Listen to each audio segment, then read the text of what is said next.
nè mà nè mai đây này ôi mâm này lên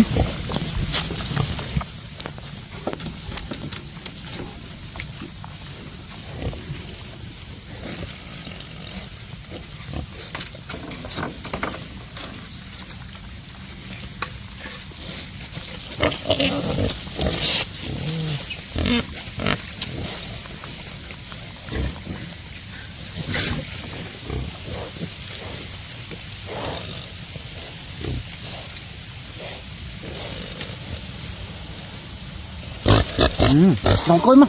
đây mà chân này chăm ai ao ra liền ai ở mấy không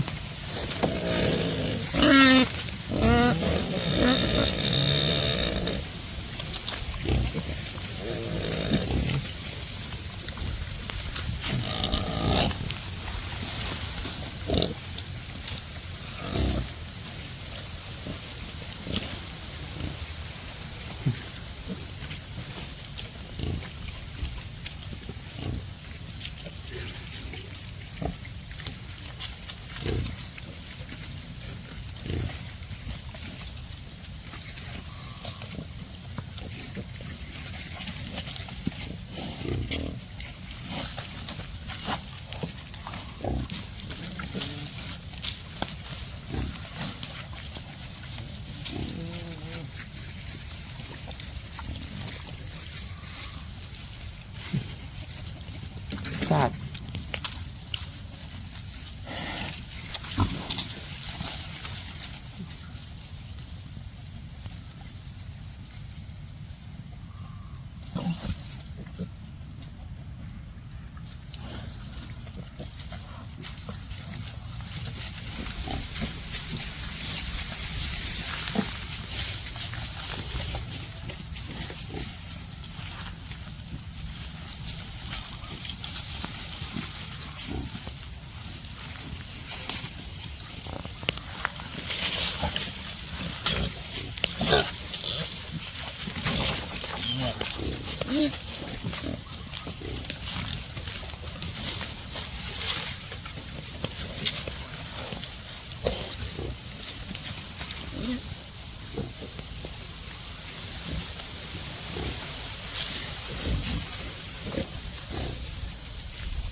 không làm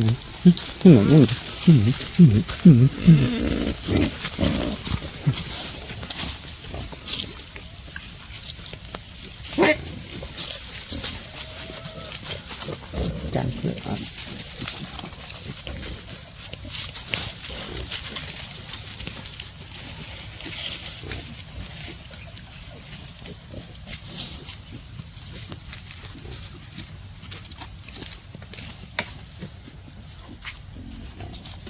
tôi tạm nó là mùi mà vậy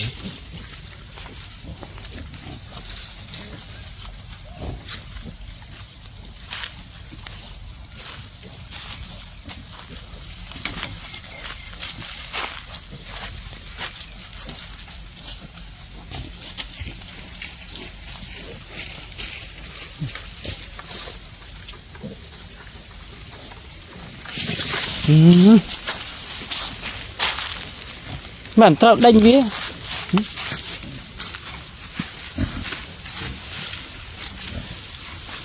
bản tờ lì bài ôi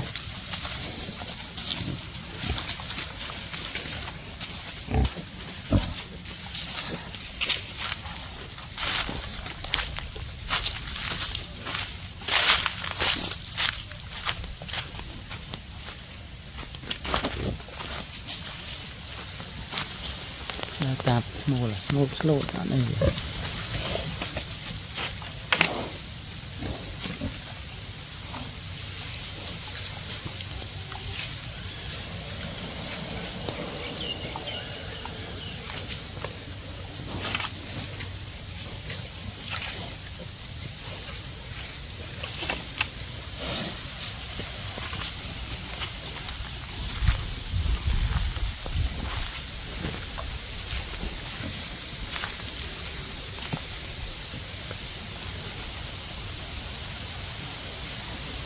đầm mình khăn cái nạt chứ phi bay cái nạt chứ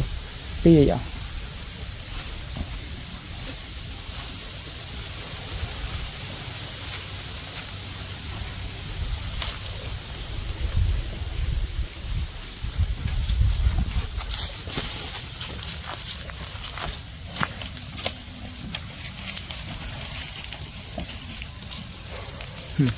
mà đạp xem món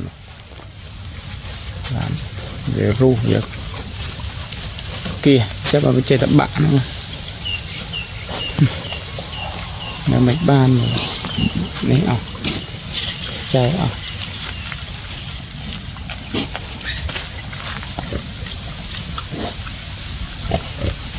cột tầm ban này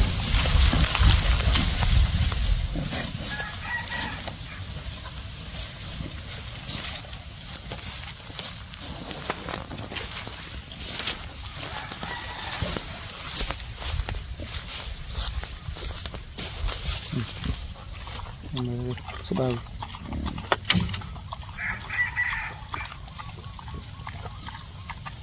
tôi đang thâm thằng mai đang tô này nằm này sebab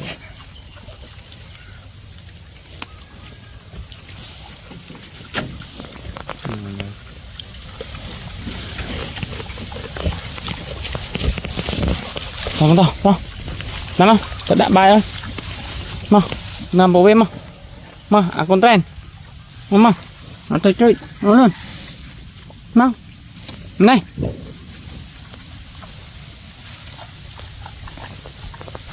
nhìn bàn món hỏi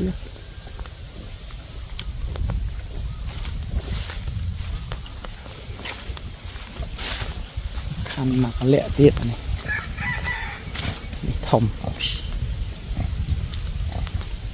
này thông riêng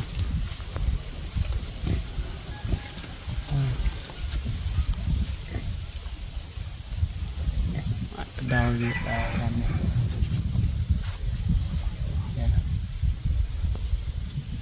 đâm khăn này đây sao đó hay xá là lương mà đấy đây này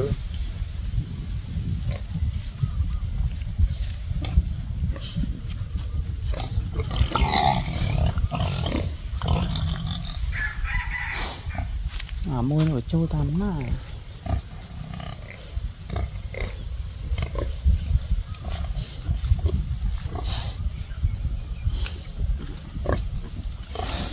anh chút sau thì là bạn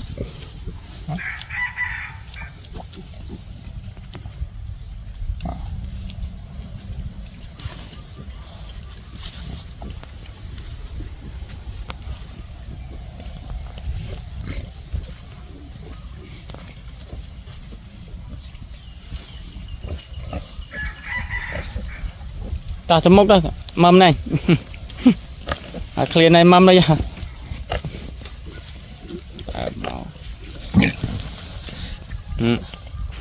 mày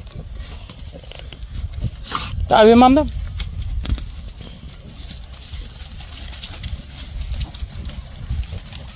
kẹo có mưa vật tam mai rồi tạ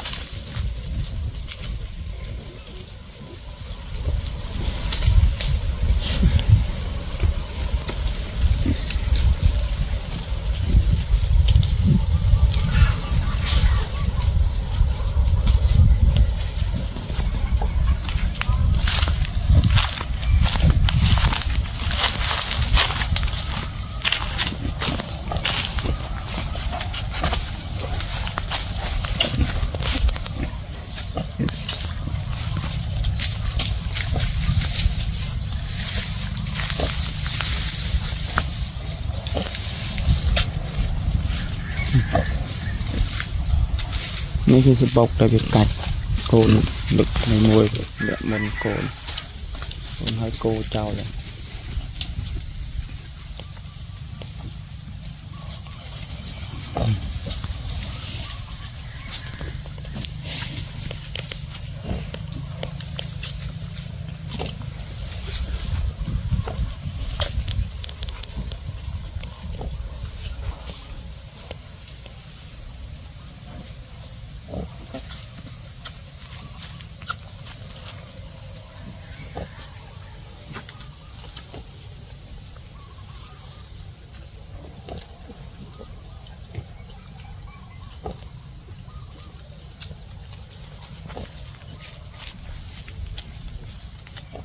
Cả chân tí.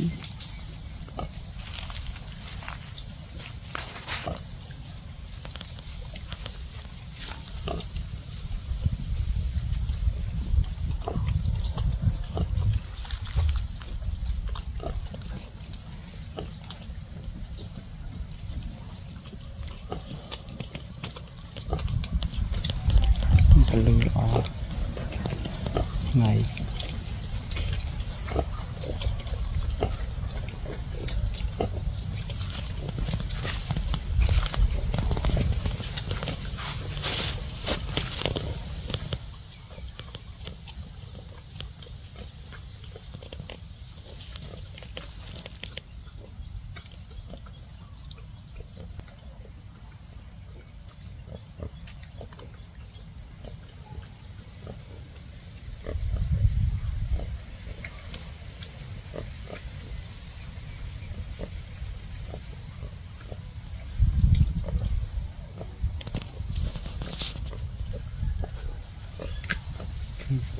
chạy cái rọt mà nhìn tới bong bộ về ăn chơi này về lên cái môi bàn thằng ạ côn mình ná cái ăn bánh hàng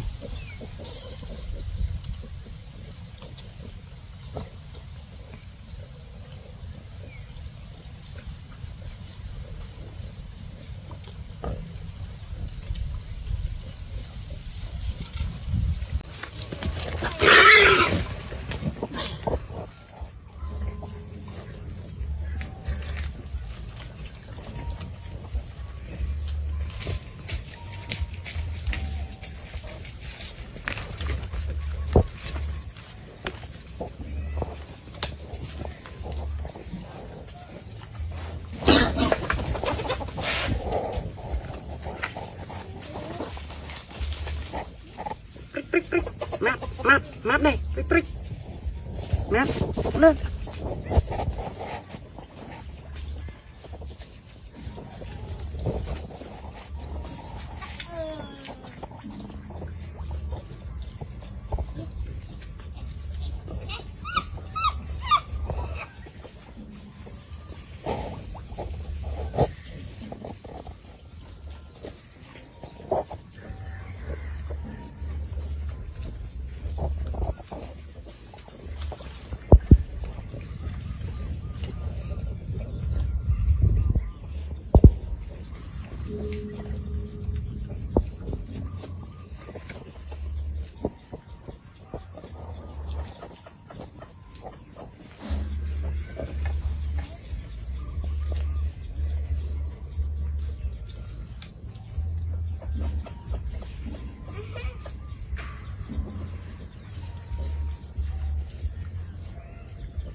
chạm này chạm cho mông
khai mùi này mùi cái này mùi này mùi này khăn nó được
khôi chưa đấy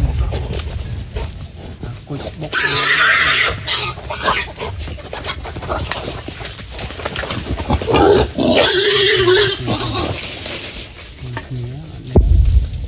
bật tầm mì đấy ra chục việc bay bằng nè bằng phụ này ạt bàn thế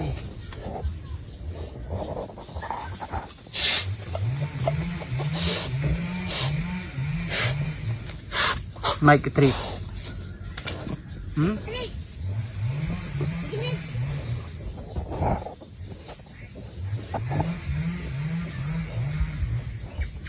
bàn tay được chặt cồn vì chờ phải dắt sạch nghề máu miền nghề hay bị ruột trào lấy nó sạch nghề máu ruột máu tru thằng này chui thế này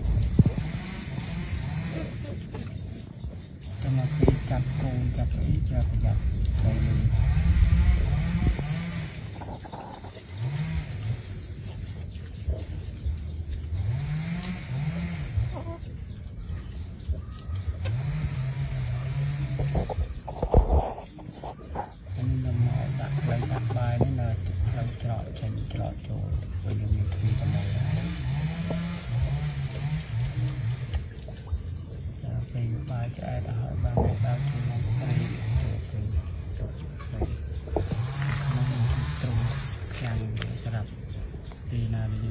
chặt trongนี้đặt kiềng đánh về trồi được hàng trồi nó thấy được chặt ấy tới vừa ở đây mới chui bàn này bắp bể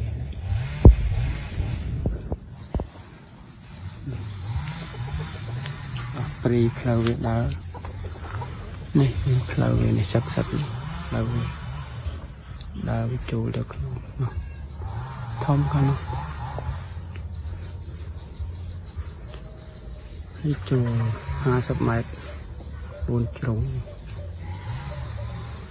lơ hôm nay là cao sắp học cao sắp 50 mà cần này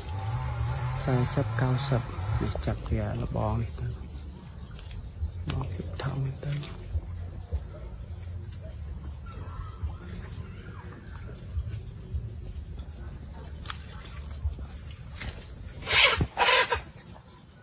mày ai ta lên đây đã ai hay mà ai rồi ớt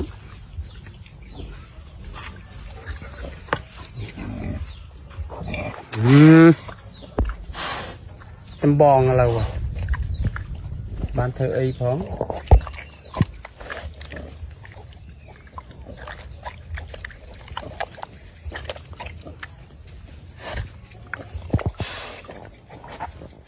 đây là mày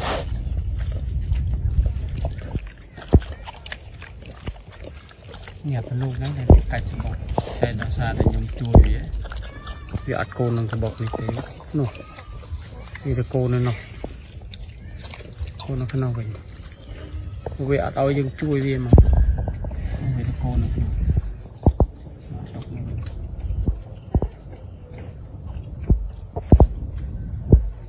dương nó khơi nhà cái đáo không chui với tay về ở đó chui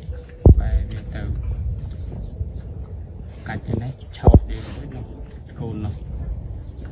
cho mà chui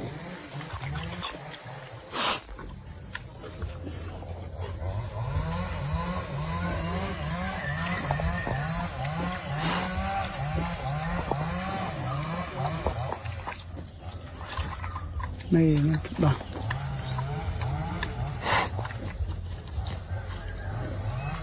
một tí bảy bốn trăm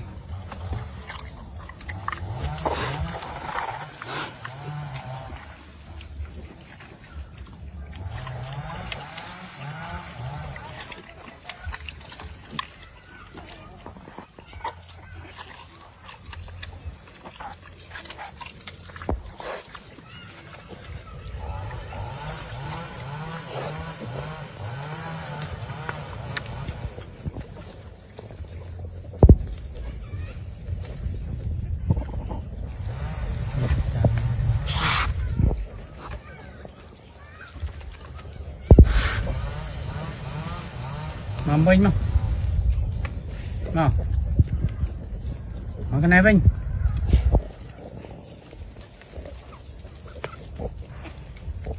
nào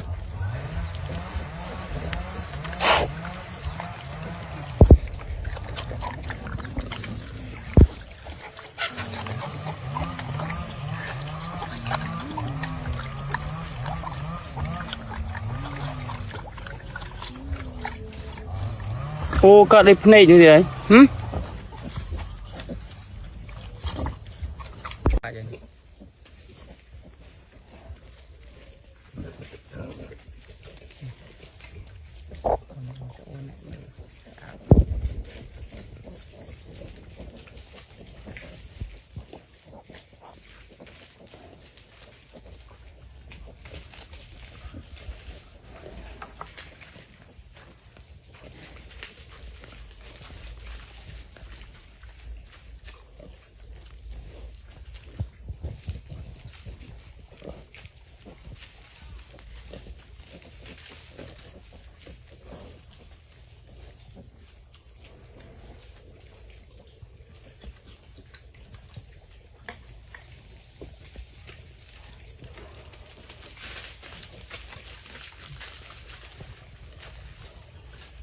prik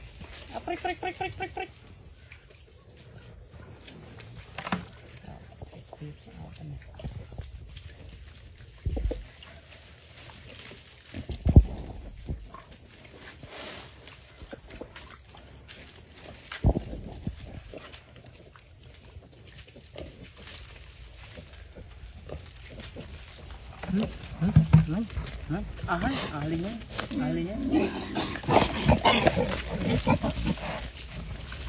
đặt địa hay tôi đặt bon mấy nó ta sẽ mơ bia bên một cô thì chạy nơi thì chạy nơi bia chụp không bên đó họ nhây nhảy môi kì màu mấy nó hao cho làm bàn màu nực nọc độc này hao trầm lư bàn màu chỉ bài ngay thì nó phải cái rồi mày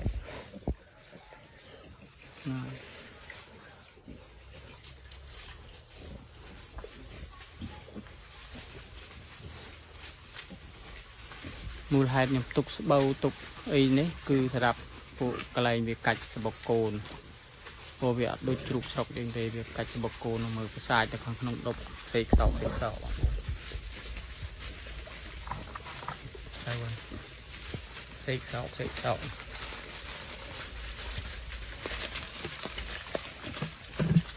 rồi mình cồn từ bên này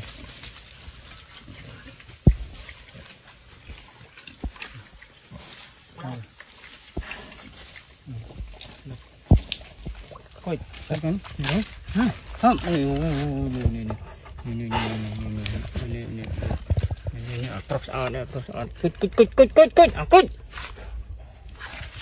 ai đây con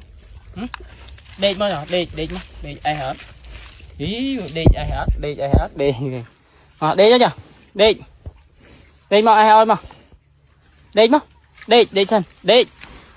cột đệt chân đệt đệt rồi ê ơi là mày đệt này là pe đối chẳng sai ổ thằng chẳng sai ổ này ai nào là khơi máu ở đế vậy chẳng ai lượt đế máu ai ở đế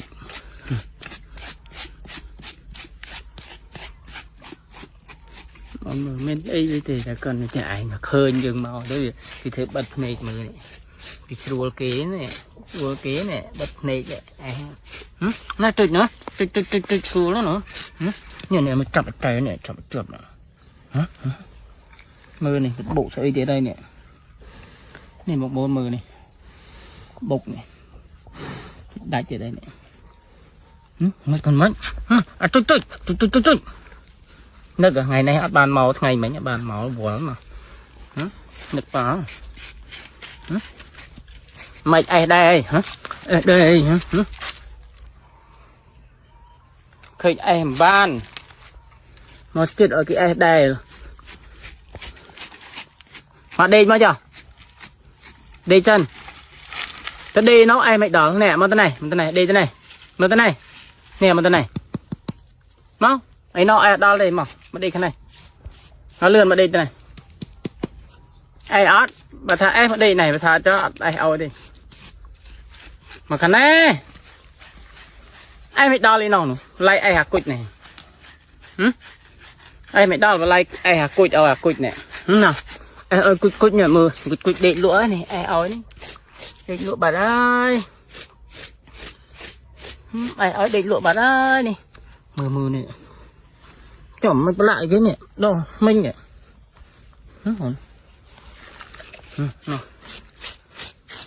ai bên tí chưa ôi ở chật mỗi thầm bạn ấy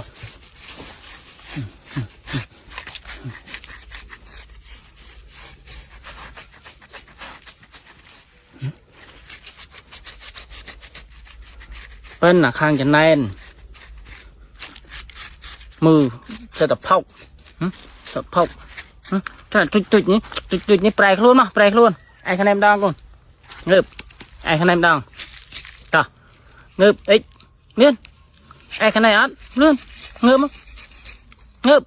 mọi khăm mà nổ sợ mỏi nó lên người khi sẽ mỏi á nè khi sẽ mỏi ngợp mà ăn mà ít ngăn lên ngăn lên chip một cái đầu về nhá chip một đầu về nhá nó trường này lực anh ấy mất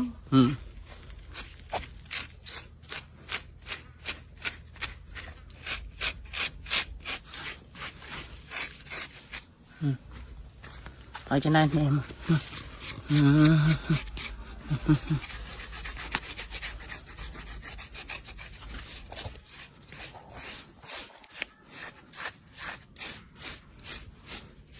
đó bàn mà đây nè trong say đã ăn đây này miền được đo đây nè miền là có mùi đo đây nè buồn phải mà khả nào ta cái lạp đây lạp luôn đấy mà đây nó ai khả nào chắc ai mày cờ anh khả này mày cờ ai phu này mày cờ yên luôn gặp mê rồi ô dài thật mỏi này thông pê chẳng ngay nhẹ thông pê nhà bà nhà mờ một đây nữa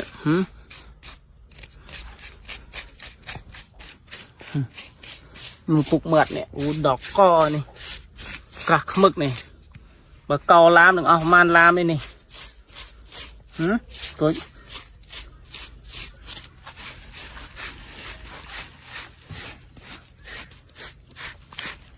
trời mưa này cạch từ ná còn cạch từ ná cạch ở ná ngay muốn cạch bạp bà này ọt cạch bên là này nè cạch ở ná còn ôi trục sao cái pro na nó sao nó cái pro truy trông trò vậy đây chứ đây Ê thế này. Bù. Pin. Pin. Tao. À đây. Ba này bên nào ba này. Ba này con. Tao.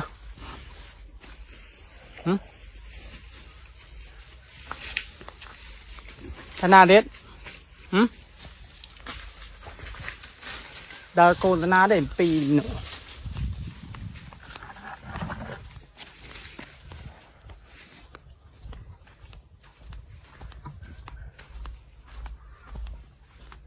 Nè này tiệp pì này. Pì mê này phàm đài. Tại toàn cà tê này, chết cà đài hai này. Tê miền là cái tổ đi pê ngày là đam chê anh này anh nó đam chê miền smart này màu miền nào chê tôm ấy là anh bao nhiêu miền là cái cá ở bìa đào rồi mình cồn đào tận nào thế.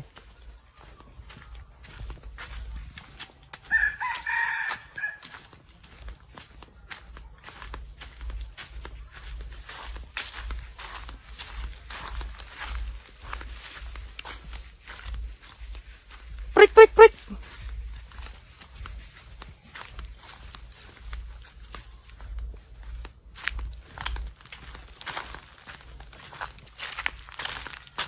Yeah. Đây mà lốc.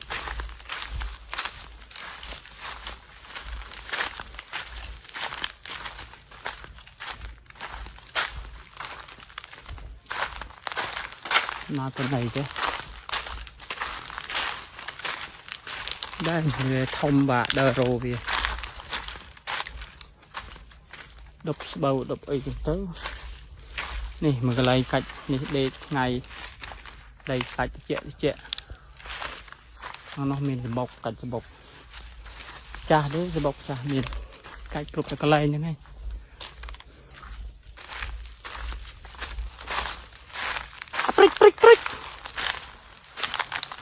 Prick nhưng mà mỗi khơi nha bạn.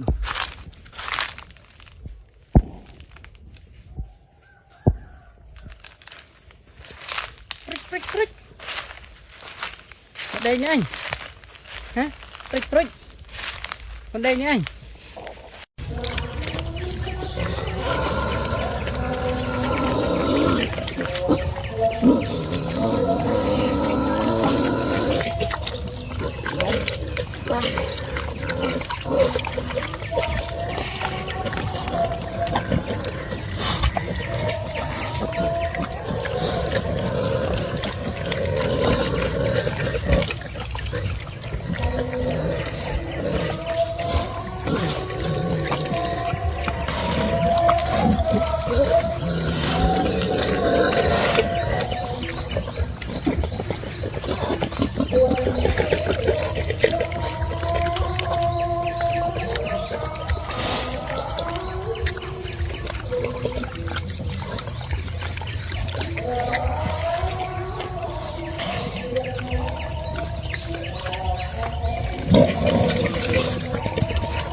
từ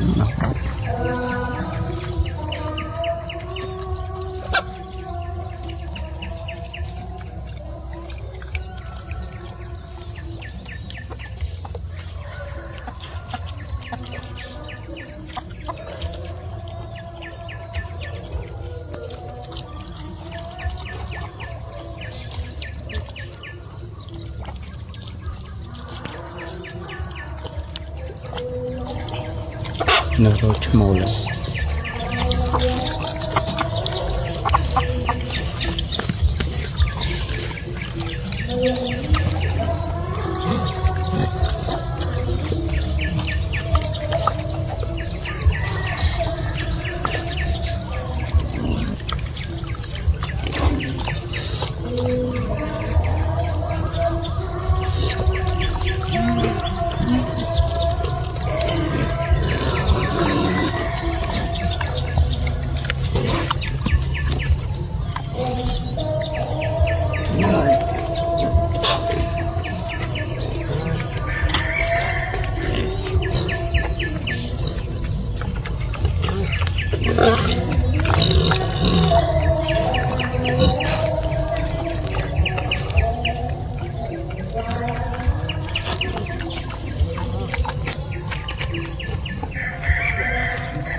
tạm đây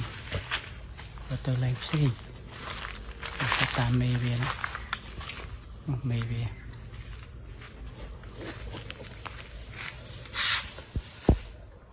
Trin paso paso ta làm bài ngàn thế là nhóm gà viêm đòn ta lên ôi sao lên frích frích lại này cồn đi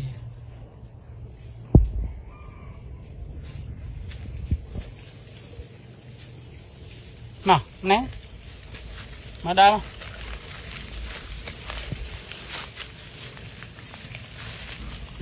nào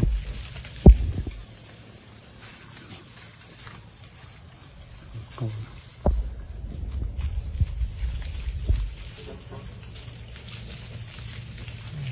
bài hai đây là khăn xinh màu xinh sâu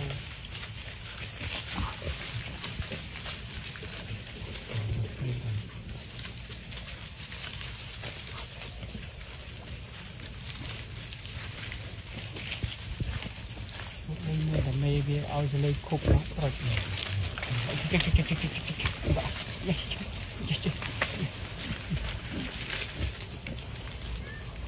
nào bắt khné ta na tiền hả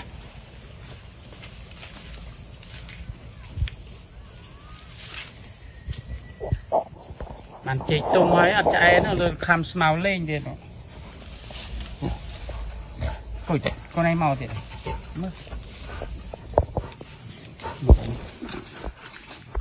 mơ một chừng bà là chạy nó bàn hơi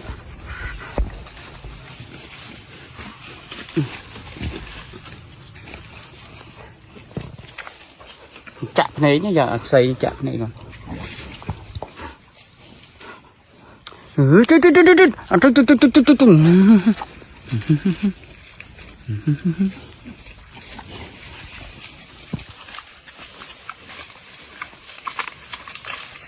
mưa khoai khăm cái này một đạch này đông nè đông bọt để tròn đây lăn ngoài đây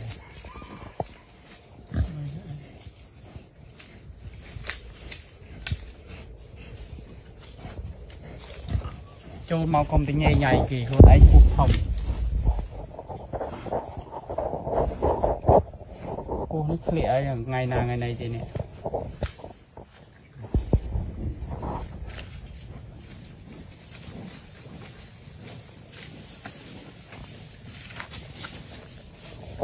cái gì cũng cứ nợ cái gì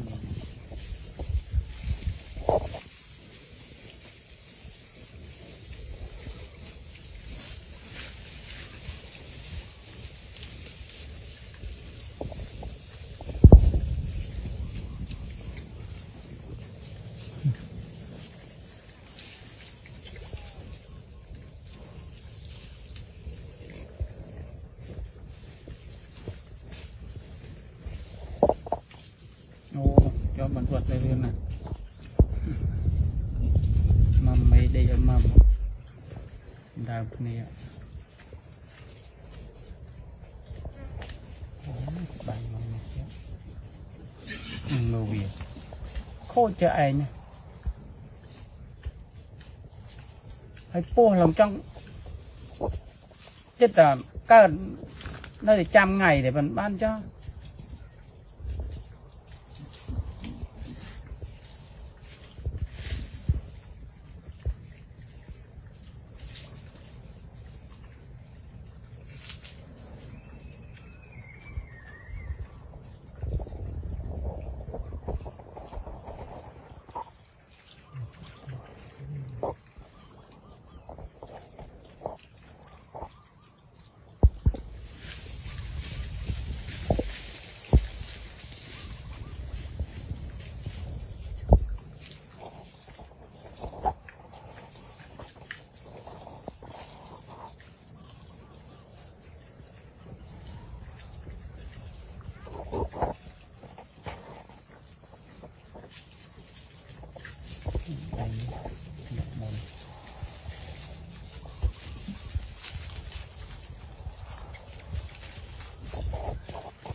ai hiểu át ơi chủ là át ơi chủ tề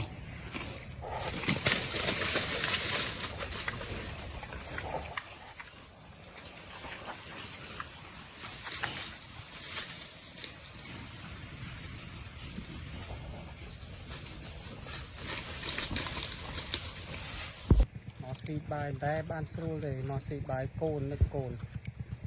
khơi cồn ấy giờ nực cồn xì bị đá ruột mưa cồn bị đá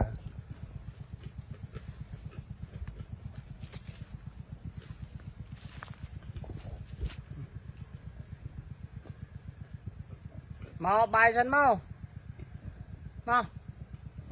thế đây mới cho ai nhóm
xe hết cho cô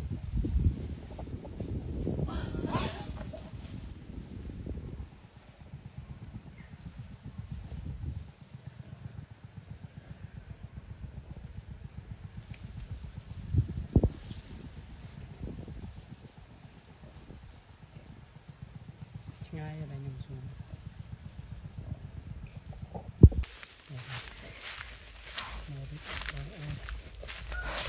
vô slope mất còn còn slope lắm tới thì vô slope sách ta vô slope mà này tới mua slope mà này no vô slope mà sân con cầm nào vô slope à vô slope mà này lửa nó vợ mua slope á vô slope mà sân à chặt vô slope mà sân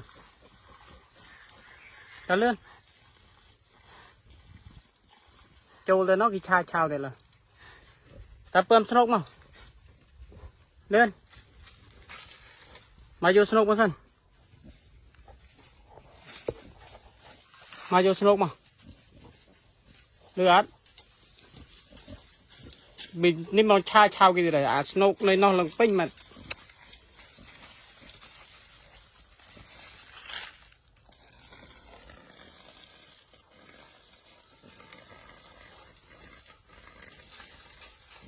tay vô snow mà vô snow mà này vô snow mà vô mà lạt chung mà bơm mà này mà bơm snow mà này chạy bay ơi lên mà mình đụng khan đấy mà đụng khan cái gì đây mà lên mà vô snow mà lên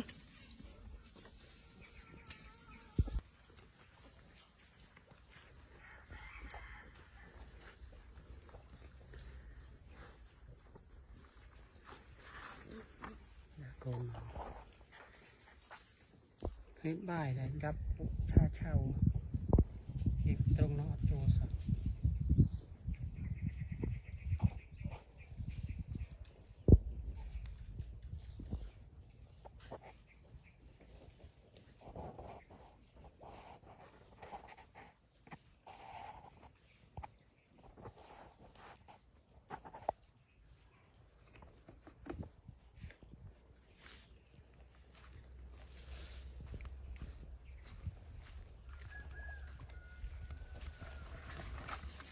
cả thân dân mà cùng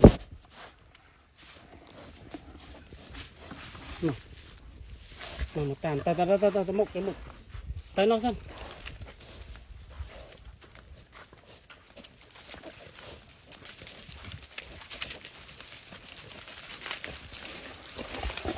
đó này nó cái này tên đào rồi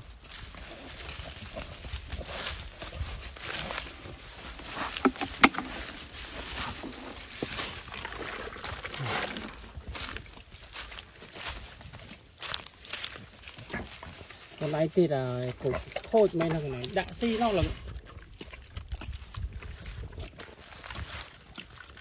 ấy nó xi mà rọt một tấn đam cái này thì này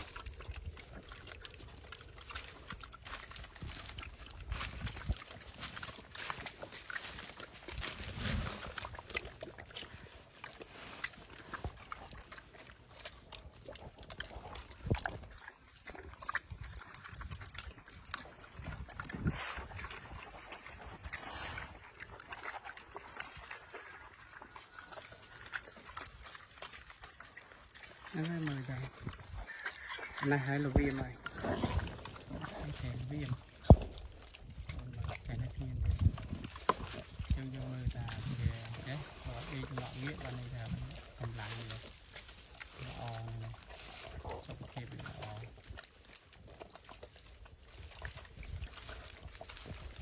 gặp nạp không mà tam đạo si nó snow bắt là này dù mà này đầy cho này tapi ai hiểu cái đâu được cái này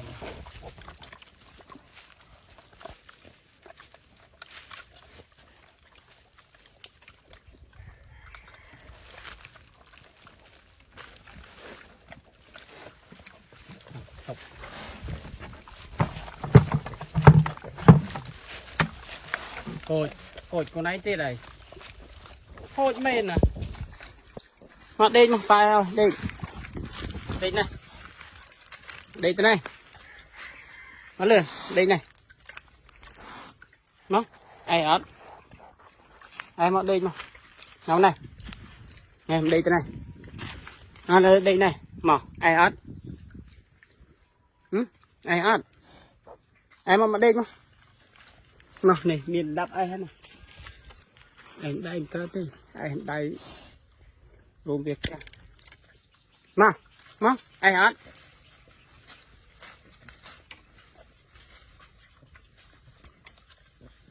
bởi vì là mua bài hao đi màu ai mà ai này mà ai này mà đây này mà này mà đây này mà lên mà đây này rồi cối này ai ăn này ai ăn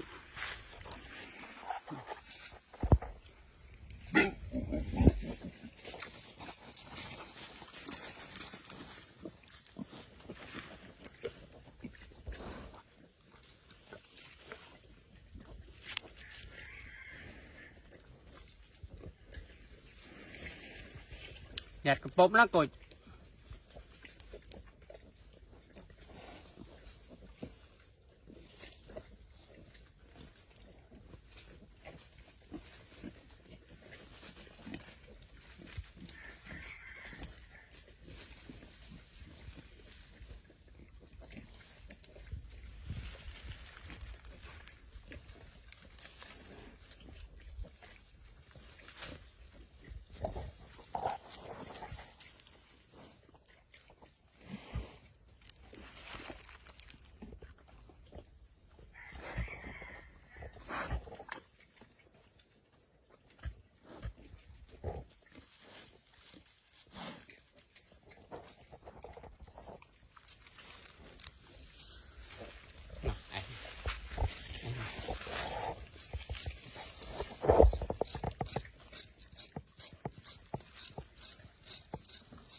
cột ban này chọc còn cái xi nó ăn đi ba sờ lanh lại chảy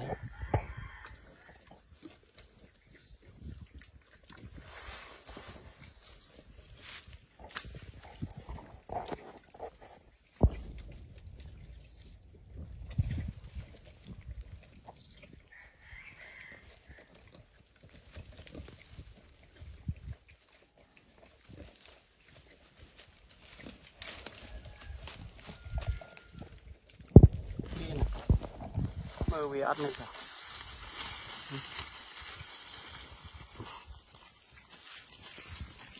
thôi ta có bóp tơ từ bòn phả cho mới bóp trâu rồi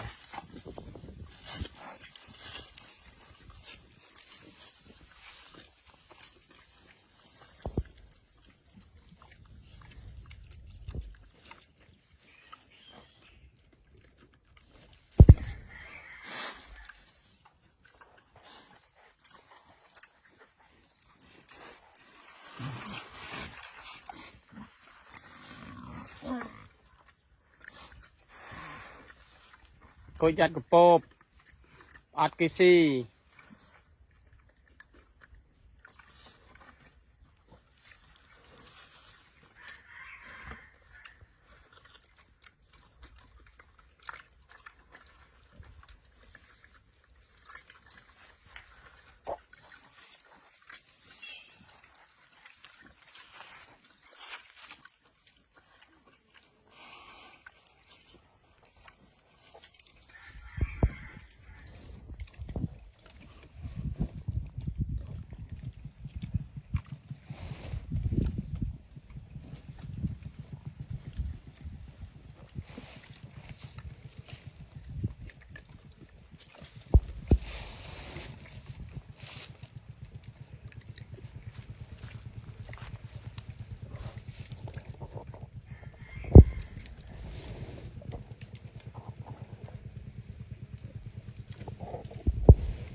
tam phẩm manh mà về được pro lâm nè ngày rìa rồi đó về phật trong nọt bạn á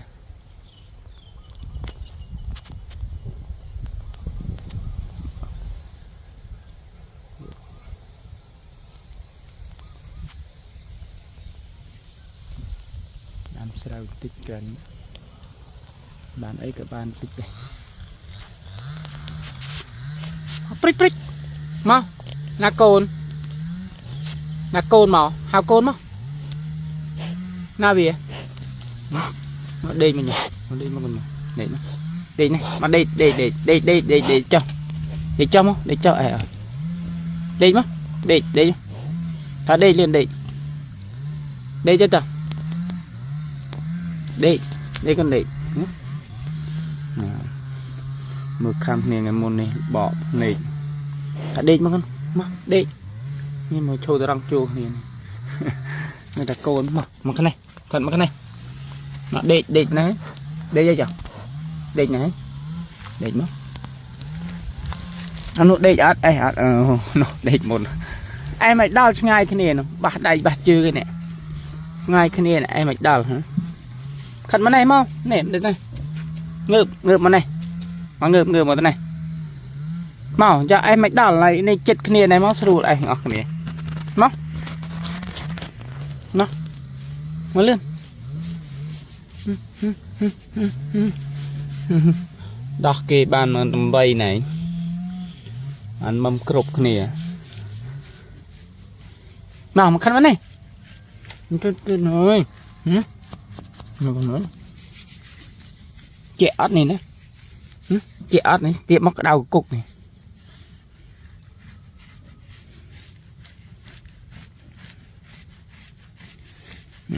anh ăn tí khẩm ở đây ở khẩn này nhặt mà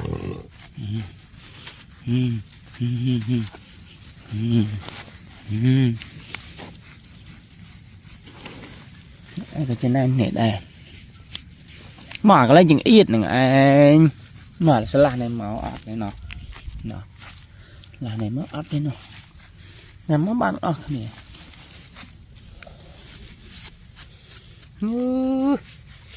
đừng mạch tê nè đo nè con mâm cục ăn này nè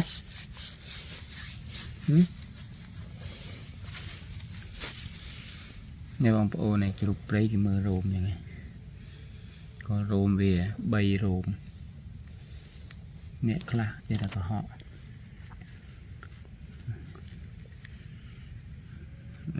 thả đến này chứ bà khơi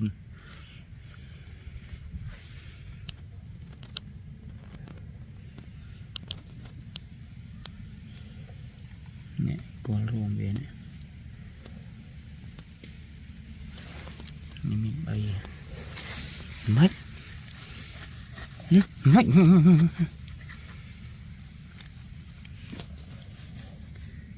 mình đã mở cà phê áp cho bác mình cô bôi clear này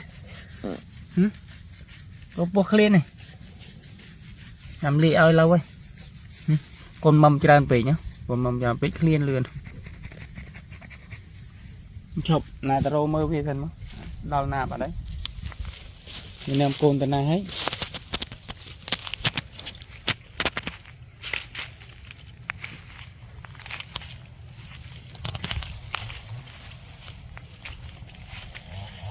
mực cồn xem mà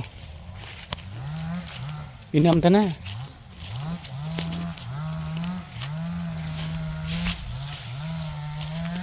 coi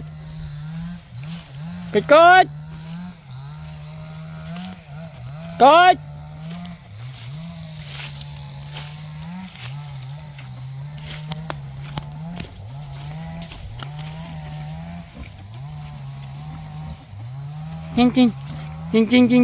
yeah chinh hay rồi chả nào thì trôi được hắn nói chừng nào lại mền nè ở nơi hắn này mình nơi nào trôi thế nào này nè trời ơi anh thân trời ơi liền nữa liền nữa liền nữa liền nữa nó quả con tren ngoài à prích prích prích prích prích prích prích prích prích prích nè nè nè à to hi nè không mà nè đọc lô chiếng ơi nè khơi chơi đây bên đây lô thun ngon nè luôn là khăn đê về tiệt đi này nó ê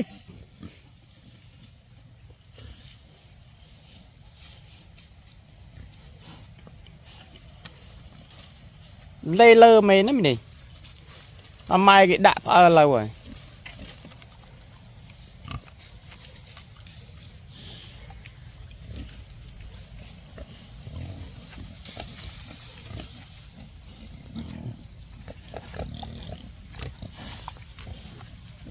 đi mấy chờ đi mà nằm này mà lên mà tích tụi à con tên mà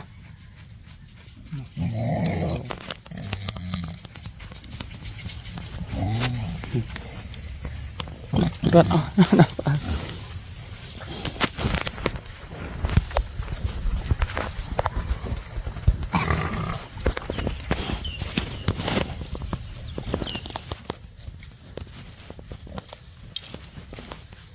Inom pro mau chết sao?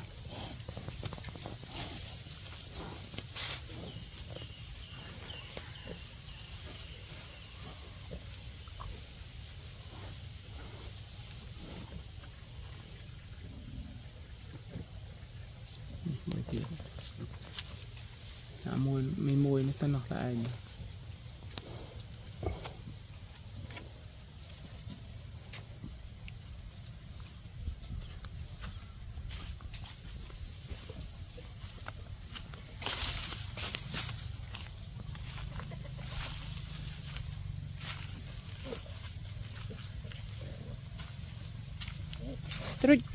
Trích.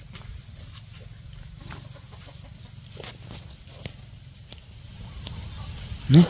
mama, con. Để con mama con khi này rọt môi. Con khi mâm rọt môi.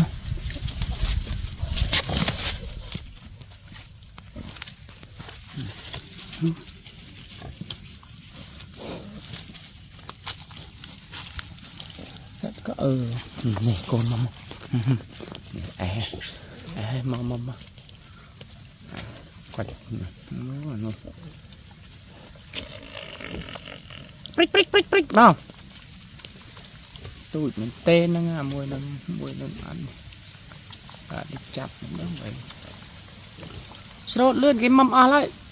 prích lươn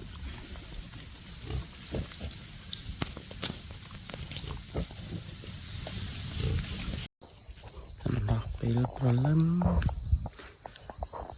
nếu tết lâm haiแบบธรรมชาติไปสเปียบเคี้ยวใช้ไง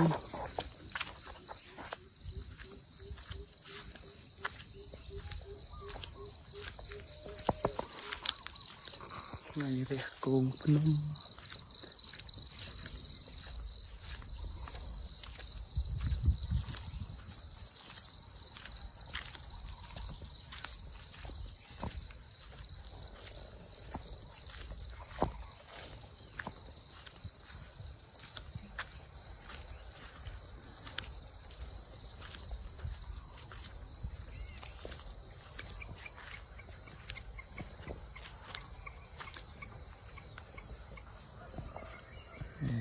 mình lại còn nôn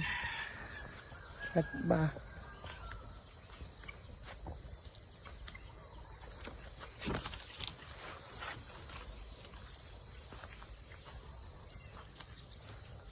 buông đam bật buông là bật hai rồi ra kalau muốn đặt chụp này nè qua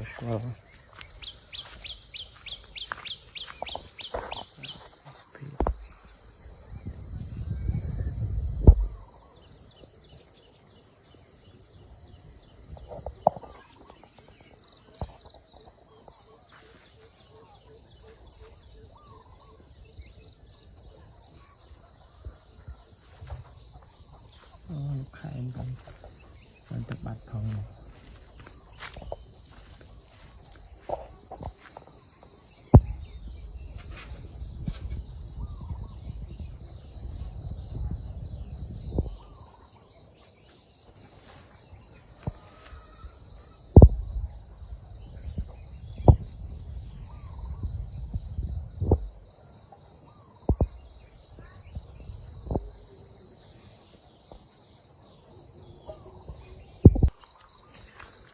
จังตีจับดามกา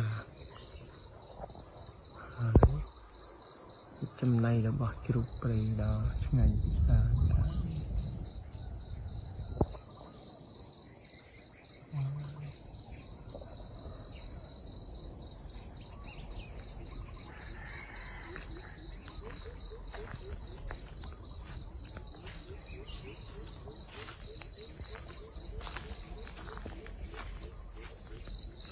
มีเป็นเลยโอ้มีเป็นเลย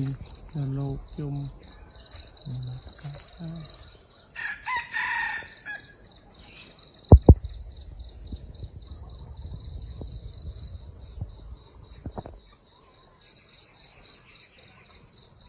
ตอน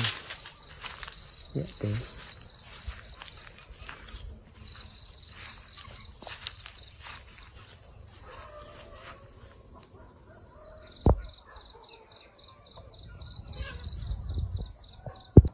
แล้วมีเมียทำไรมาอันนี้ทำเนียนนำมาตีตัวเปลือยปี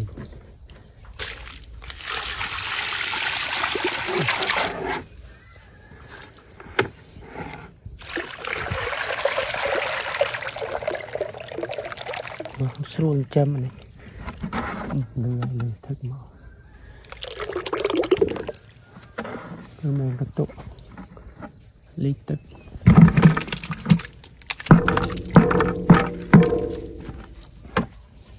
น่าปะกรีดมาหมดเลย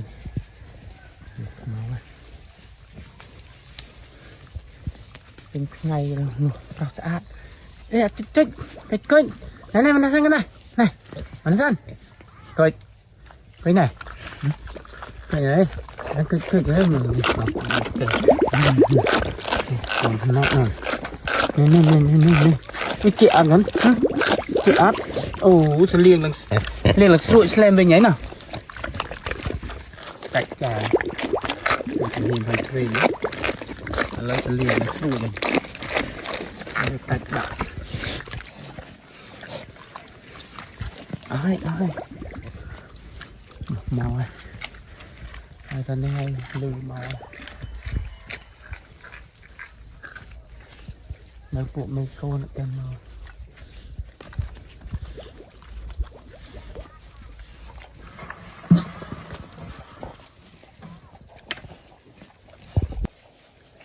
mấy cô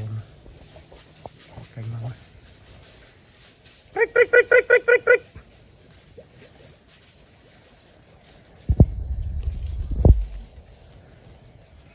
nát cồn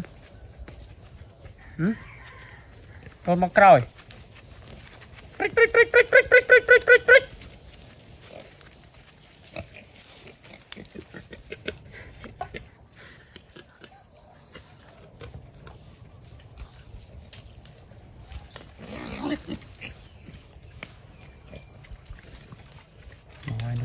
cồn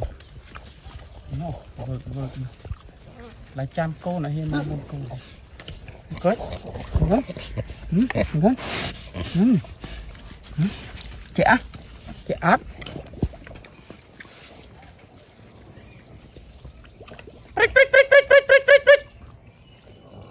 mà lên sọt sốt đào màu hai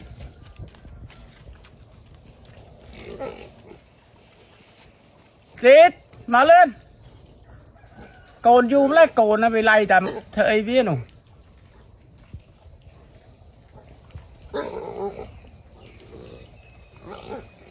lên với bật tên bật thơ ca lên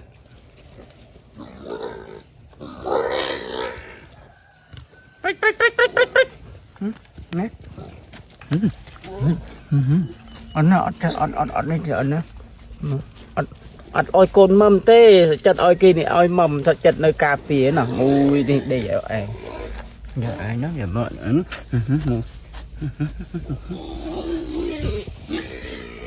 ให้ปริ๊กปริ๊กปริ๊กปริ๊กปริ๊กปริ๊กปริ๊ก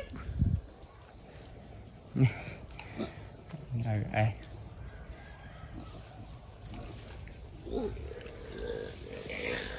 อย่าตอนเคลื่อนมาหน่อยลมปีกน้ำนกหน่อยตามโรเรื่องขึ้นหน่อยมาเต้กาดใช่หมูกับบุกไอ้ได้อัดเมนนี่เต้เฮ้ยมือขึ้นนะหลอดปลาไปเก็บหิ้วอายุพิจารณาเวลสัน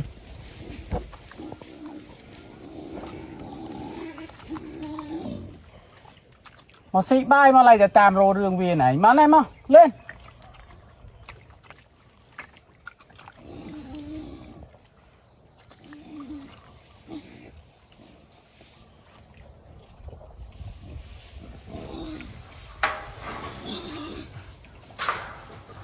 นกเนี่ยนี่บกโคตรเจืองอ่ะตามตุกถึกบ้า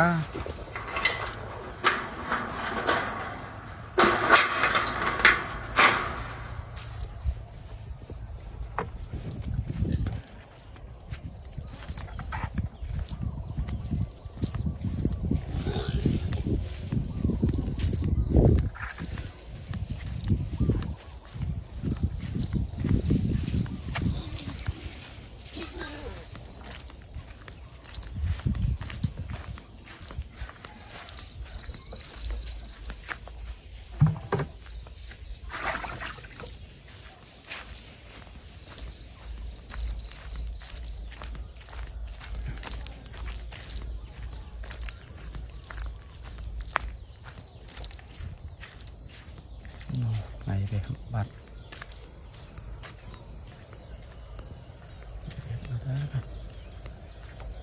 ต้มโอยจะเป็นกระลักไง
อยู่นะตามทำเสียงมีบาง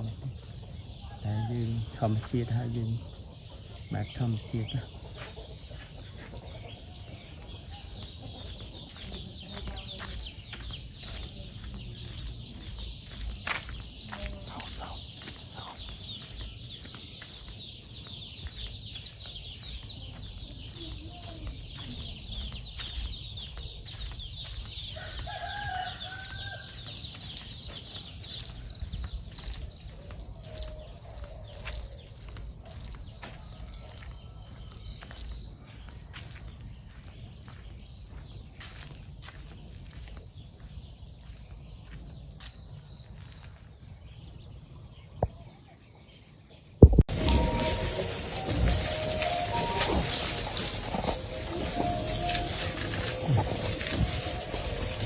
รูปไว้หลอดเลยไม่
xịt bài còn cái năm thêm độc bao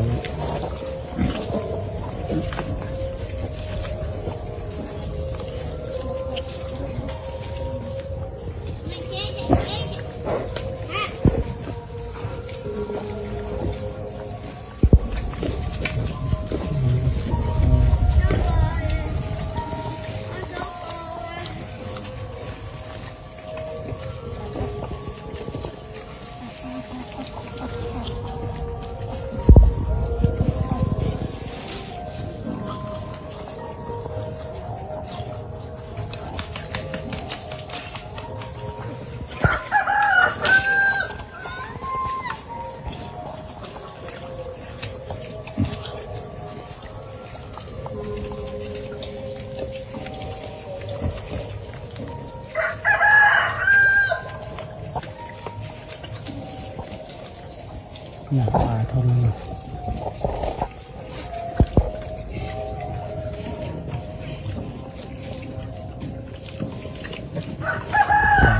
Sỏ xe.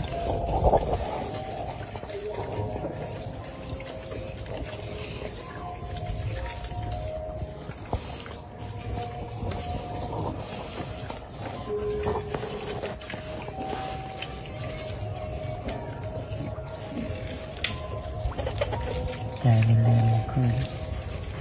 và sụp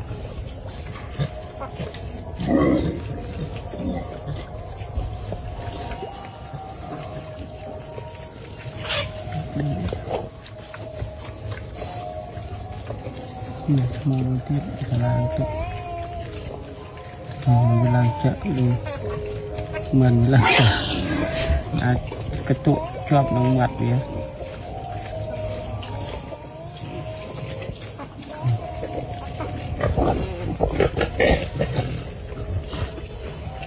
sekolah ini yang dia kham apa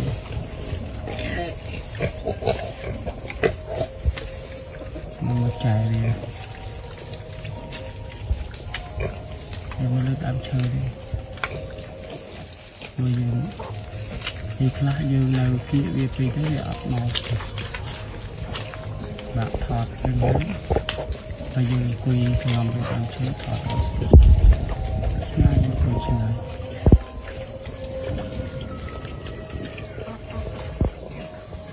dù mà ở đấy từ sáng đến giờ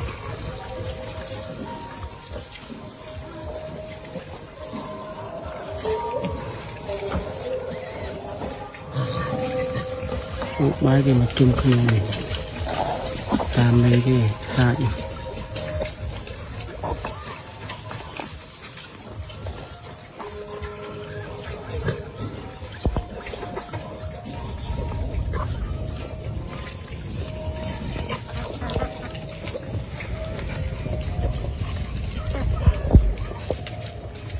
mình phải chụp vào này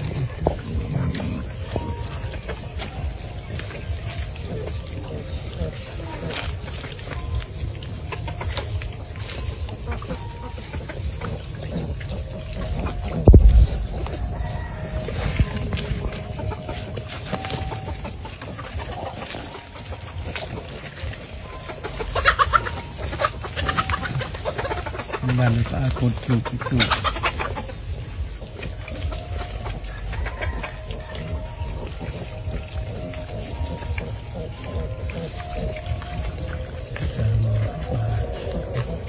mấy con cối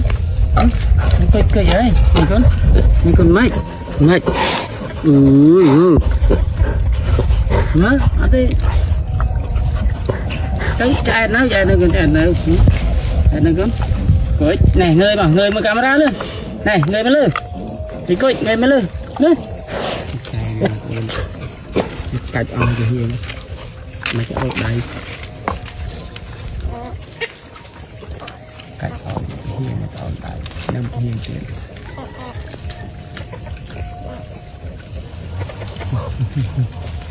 ruột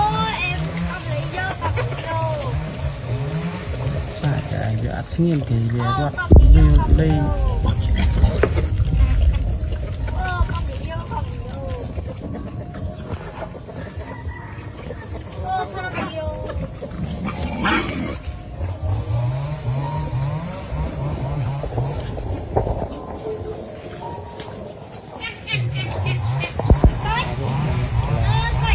bàn thì khai thì ta từ này thì đọc ta thật thì khai thì thôi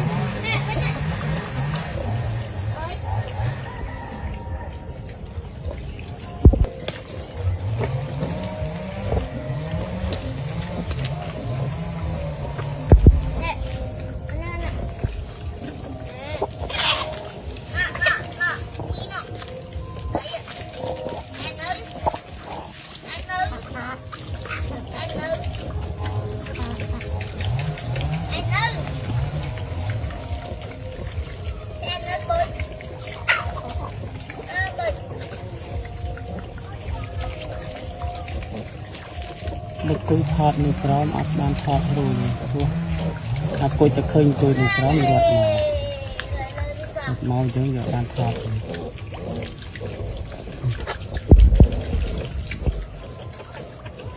ruột rồi mày thì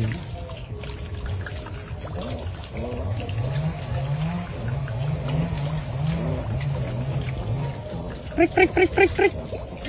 à prick mù lên là nằm tức đó ruột tức đó là lọc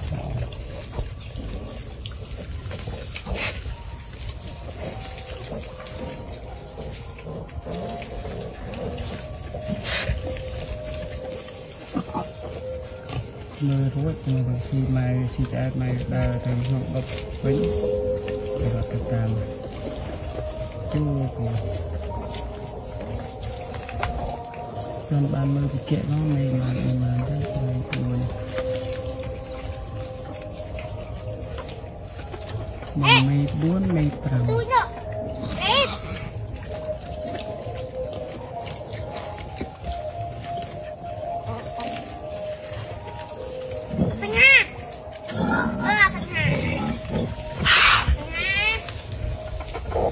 mày về sau thụt nó dùng về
bàn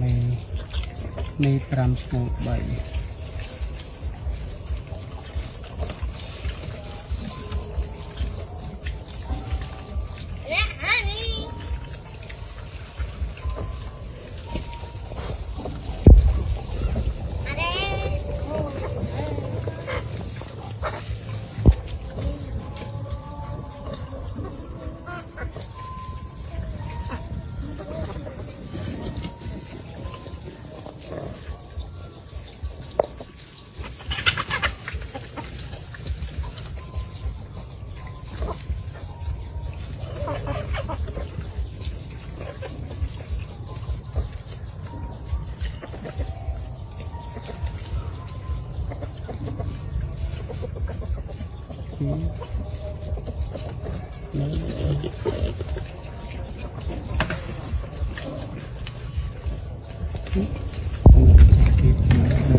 lưới cầu